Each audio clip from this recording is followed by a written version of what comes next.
Aabangan ko yung lola yun sa aayain ko sa bubong. Tutulak. Oo, tapos gagano'n. Tapos sabi ko, punta ka sa dulo ng bubong. Tapos hihipan ko lang, Tapos yung lola niya gaganyan, ba't mo ako ginaganyan? Kunin mo. Forward mo. Tapos gagano'n, shh, lola mo.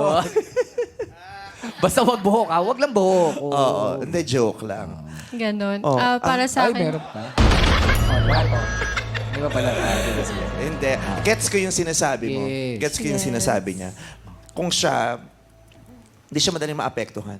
Pero may mga ex ka na i-wish mo talaga na sana i-deny ka niya. Aminin mo. Di ba na, sana i-deny niya ako. Yung sana wag malaman ng ibang tao na ex mo yun. Wala kang ganon. Meron. Ako din may ganon ako. Tapos mapapaisip ko, Diyos ko, kaya natatawa. Bakit ko kaya Sino naging yan? jowa dati yan? Sino yan? Siyempre nung bagets Oo, pa bagets ako, pa eh. diba? Nung comedy, basta nung mga 20s, early